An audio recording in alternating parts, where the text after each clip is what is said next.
Welcome po muli sa ating pong munting channel, ang pangangaral ng dalisay na Ebanghelyo. Sa pagkakataon pong ito ay atin pong tatalakayin ang mga pangunahing doktrina o paniniwala ng mga kabahagi sa Church of God Seventh Day. Ang Church of God Seventh Day ay meron pong tinatawag na 38 doctrinal points of belief. Na dito po ang lahat ng paniniwala or doktrina. Ito po ay dumadaan sa isang masusing pag-aaral ng mga salita ng Diyos. Ito po ay tinatalakay ng mga apostol, mga propeta, at ng ibang bahagi pa ng pamunuan ng church na kung saan sa tulong ng mga pananalangin at gabay ng banal na espiritu ay ginagawa pong opisyal ang paniniwalang ito ng Church of God. Meaning to say, anumang paniniwala or katuruan na sasalungat sa mga fundamental beliefs ng Church of God Seventh Day, hindi po ito ikinukonsider na opisyal na paniniwala or doktrina ng church. Sa pagkakataong ito ay atin pong tatalakayin ang 31 lesson na galing po sa 38 doctrinal points of belief ng Church of God. Na dito po, ito ay hinahati po natin sa 6 na pangunahing doktrina. Doktrina ng kadyusan, doktrina ng sangkatauhan, doktrina ng kaligtasan, doktrina ng iglesia, doktrina ng makakristyanong pamumuhay, at doktrina ng mga huling araw or eschatology. Sa ganitong paraan ay mas magiging kapaki-pakinabang, organisado at malinaw po ang atin pong gagawing pag-aaral. Sa katotohanan po, mga minamahal, sa huling pinanggalingan ko po na sekta, noong ako po ay umalis po dito, ay nagpasya akong gumawa ng sariling pag-aaral sa Biblia. Siyempre, alam natin na sa sariling kakayahan, hindi mo naman talaga mauunawaan ng lubos ang salita ng Diyos. Kaya tayo po ay umasa sa gabay at tulong ng banal na espiritu. So, pinag-aralan po natin ang banal na kasulatan na hiwalay na po o hindi na nakasalig sa impluensya or interpretation ng aking pinanggalingang sekta.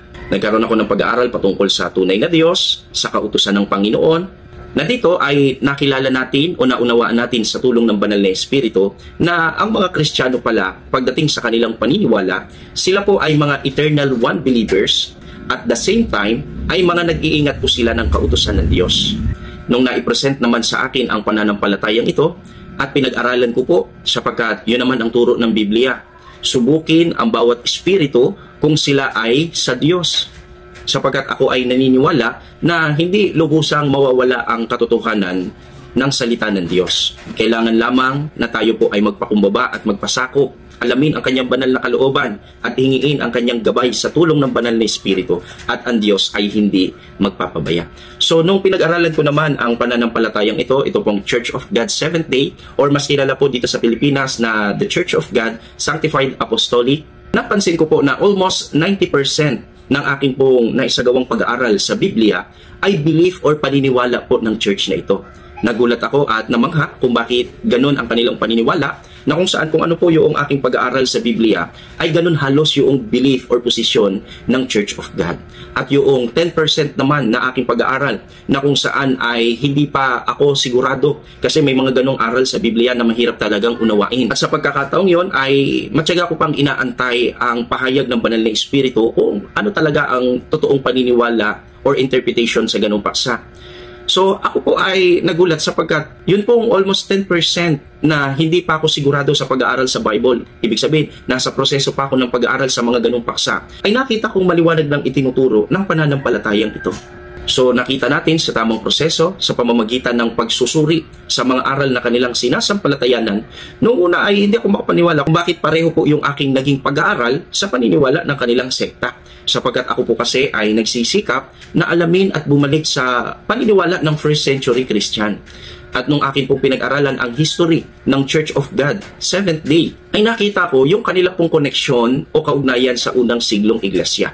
Ibig sabihin, pinatutunayan ng Biblia at ng history na sila po ay connected sa Church of God na itinatagpo ng Diyos sa pamamagitan ni Jesucristo noong unang siglo sa Jerusalem. At may mga nauna na akong video na ipinaliwanag po ang patungkol po sa bagay na yan. Kaya doon ko lubos na naunawaan na kaya naman pala malaki yung pagkakapareho ng aking pag-aaral sa belief ng Church of God ay sapagkat ang akin kasing pag-aaral ay naglalayon na bumalik sa paniniwala ng first century Christian. At ito namang Church of God Seventh Day, sila pala ay connected or nakaugnay or nagpatuloy na iglesia mula first century. Kung ako po ay nagsisikap bumalik sa aralang first century, sila naman po yung first century Christian na nagpatuloy sa ating panahon. So, wala pong magiging dulo ito, kundi magmimit at magmimit po talaga kami sa gitna. So para po maintindihan po ninyo ang aking ibig sabihin ay ibabahagi ko sa inyo ang mga pangunahing paniniwala ng Church of God Seventh Day na siyang naging pag-aaral ko rin sa tulong ng Banal na Espiritu, kaya sa dakong huli ako po ay nagpasya na umanib po sa pananampalataya ito. Unang-una po dyan is may kinalaman po sa salita ng Diyos. Naniniwala po ang Church of God Seventh Day na ang Biblia lamang ang dapat maging batayan o saligan ng paniniwala. Wala pong ibang aklat sa panahong ito na bukod sa Biblia ay meron pa tayong isasamang isang aklat na di umano ay munting liwanag na makatutulong para maintindihan ang Biblia. Hindi po kami naniniwala sa bagay na yon. Kami po ay lubusang sumasampalataya na ang Biblia lamang ang tanging saligan o batayan ng paniniwala, pagpupuri at paglilingkod sa ating Panginoon Diyos. Ibig sabihin, naniniwala po kami na kayang ipaliwanag ng salita ng Diyos ang kanyang sarili. Ang mga orihinal na kasulatan o kung tawagin ay mga autograpa, ito po ay walang kamalian at lubos na nagpapahayag ng mga salita ng Diyos. Ikalawa ay may kinalaman sa Diyos Ama. Kami po ay naniniwala sa nag-iisang eternal one na umiiral. Hindi po Trinitarian ang Church of God. Ito po ang isa sa dahilan kung bakit inuusig ang pananampalatayang ito. Sapagkat majority sa mga church or relihiyon or sekta sa ating panahon ay mga Trinitarian believers. Subalit sa pag-aaral po ng mga kabahagi sa Church of God, nakita po nila yung liwanag na ang Diyos po ay hindi nahahayag sa tatlong persona. Meron pong Ama na eternal, Anak ng Diyos Jesucristo, at Banal na Espiritu na sinusugo ng Ama at ng Anak. Subalit, ang tatlong ito ay hindi po bumubuo ng Godhead. Ang tanging part lamang ng Godhead ay walang iba kundi ang Diyos Ama. Siya po ang makapangyarihan, walang hanggan, may pakana ng kaligtasan ng sangkatauhan, at pinakamahabagin na siyang tumutulong o umaalalay sa sangkatauhan. Siya po ay hindi nagbabago kung paanong ang kanyang mga kautusan ay ibinigay sa ikabubuti ng sangkatauhan. Ikatlo ay may kinalaman sa Panginoong Jesucristo. Ang Church of God ay naniniwala na si Jesucristo ay isang nilikhang espiritu bago po magkatawang tao sa lupa. Siya po ay anak ng Diyos, pinahiran bilang hari ng mga hari, Panginoon ng mga Panginoon, at kinasangkapan ng Diyos sa paglikha ng lahat ng mga bagay. Ibig sabihin, ang pagiging anak ng Diyos na Jesucristo ay natatangi sapagkat siya lamang ang tuwirang nilikha o kinreate ng ating Panginoon Diyos. Ang lahat maliban sa Kanya ay nilikha na ng Diyos Ama sa pamamagitan ni Jesucristo. Kaya po tayo'y nakapagbabalik loob sa Diyos sa pamamagitan ni Jesucristo sapagkat siya po ang ating Panginoon, tagapagligtas at tagapamagitan sa Ama.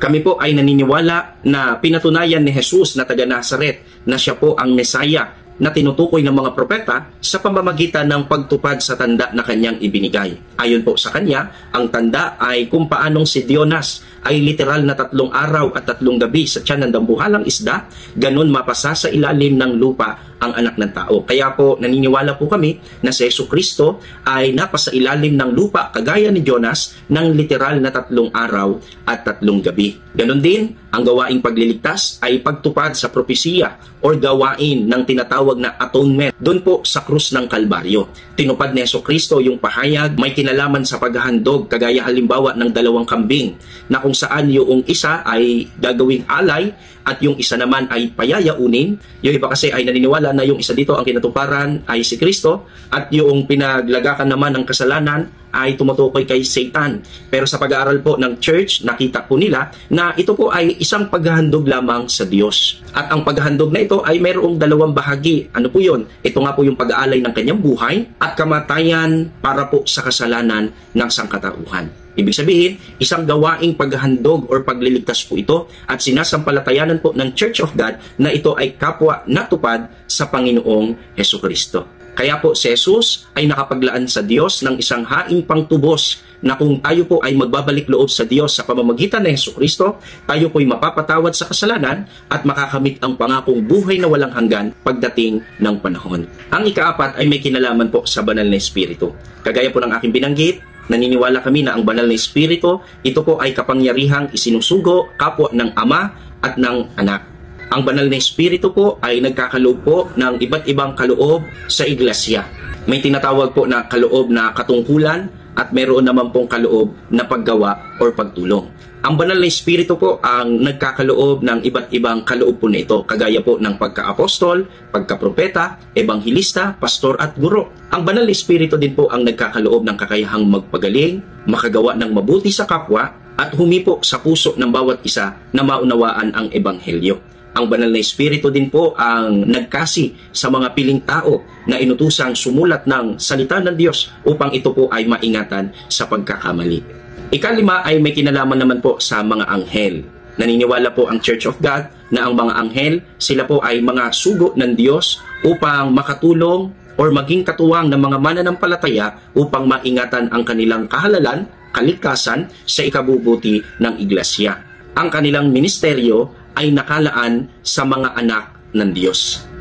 Pang-anim naman ay may kinalaman kay Satan. Sa pag-aaral po ng Church of God, nakita po nila na si Satan noong una ay isang mabuting anghel na nilikha ng Diyos. Nagtaglay ng mga karangalan, kadakilaan at kapangyarihan na kung saan ay upang mas magamit po siya ng kapaki-pakinabang sa kaharian ng Diyos. Subalit, ang kagandahan at kadakilaan ni Satan ang siyang nagtulak sa kanya upang magmataas sa Diyos at hangaring pumantay sa kataas-taasan. Kaya po siya ay ibinaba ng Diyos, sa gayoy naging kaaway ng Diyos at ng sangkatauhan. Nagsimula po siya ng digmaan sa langit at nung hindi po siya manalo, dinala niya po ang usapin dito po sa lupa. Kaya naman po, ang mga tao ang nasasangkot ngayon sa dakilang tunggaliang ito sapagkat si Satan ay nagsisikap na italikod sa Diyos ang lahat ng nagmamahal sa Kanya. Subalit alam natin na sa dakong huli ay magwawagi pa rin ang Diyos at ang Kanyang Kristo at ganap na lilipulin si Satan at ang lahat ng mga kumampi sa Kanya. Ikapito naman po ay may kinalaman sa paglalang. Ang church ay naniniwala na nilikha ng Diyos ang sanlibutan sa loob po ng 6 na araw at sa ikapito siya po ay nagpahinga. Dito po ay na-establish ang araw ng Sabat. Ang Diyos po ang unang nangilin at gumanap po nito para maging mabuting halimbawa sa sangkatauhan. Sabi nga po ni Jesucristo, ginawa ng Diyos ang Sabat nang dahil sa tao at hindi ang tao nang dahil sa Sabat. Kami po ay naniniwala na walang iba or tanging manlilikha maliban sa tunay na Diyos or ang Diyos Ama. Ang kanyang kasangkapan ay ang ating Panginoong Jesucristo. Ibig sabihin, wala hong dalawang Diyos na Creator. Isa lamang po ang Creator, ito po ang Diyos Ama, at si Jesucristo ang kanyang kasangkapan upang malikha ang lahat ng mga bagay. Sabi nga sa Bible, ang lahat ng bagay ay ginawa sa pamamagitan niya at alinmang nilikha ay hindi nalikha kung wala siya. Ikawalo naman po ay may kinalaman sa likas ng tao. Sa pag-aaral ng church, nakita po niya na likas na mabuti talaga at perpekto ang tao sa kanyang orihinal na paglikha. Subalit, nang dahil sa kasalanan at pagsuway, nagdulot po ito ng kapintasan, pagkasira at pagkahiwalay ng tao sa Diyos. Ang kawalang kamatayan ay nakabatay sa kondisyon. Kung ikaw ay mananatili sa ating Panginoon, ang buhay na walang hanggan ay mararanasan ng tao. Subalit sa sandali na siya ay tumalikod, siya po ay mamamatay. Naniniwala po kami na kapag ang tao po ay namatay, ay wala pong kaluluwa na nagbabalik. Sapagkat yung katawan ay nagbabalik sa alabok ng lupa kung saan po siya kinuha.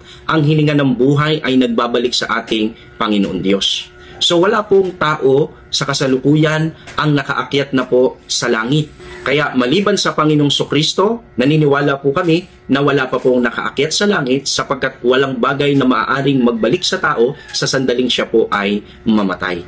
Ikasyam naman po ay may kinalaman sa kaligtasan. Naniniwala po ang church na ang kaligtasan, ito po ay biyaya ng Diyos sa pamamagitan ng pananampalataya. Ibig sabihin, kung ang biyaya ay dumating sa iyo, o ang ebanghelyo ay loobin ng Diyos na mapakinggan mo, iyong sinampalatayanan, nagsisika o tumalikod sa anumang pagkakasalang iyong nagawa at ipahayag ang iyong pananampalataya sa tipan ng bautismo, ikaw po ay magtatamo ng kaligtasan. Ibig sabihin, ang kaligtasan po, ito po ay libre. Wala po itong bayad. Subalit, upang ito'y iyong maranasan, kailangan mo itong tanggapin. Ang pang-10 naman ay may kinalaman sa bautismo. Naniniwala po kami na ang bautismo po ay isinasagawang lubog at dapat mayroong kapasidad or may tamang kaisipan na magpasya ang isang kandidato sa bautismo. Meaning to say, nakakaunawa na po siya ng mabuti at masama at nagpapasya sa kanyang sariling kapasyahan.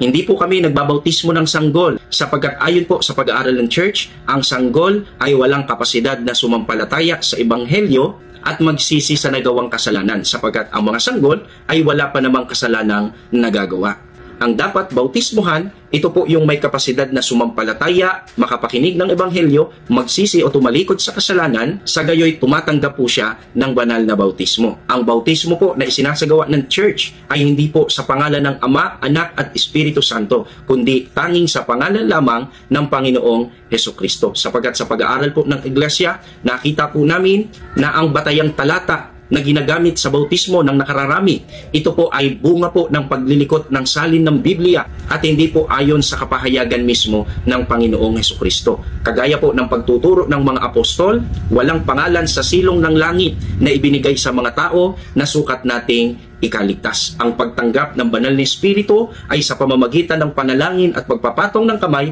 ng isang ministrong nakatalaga matapos po siyang mailubog sa tubig. Pang-11 ay may kinalaman sa paglago sa biyaya. Gaya ng aking binanggit, hindi po once saved, always saved ang Church of God Seventh Day. Hindi po kami naniniwala na ang kaligtasan, kung ikaw ay tatalikod, ay mananatili pa rin sa iyo.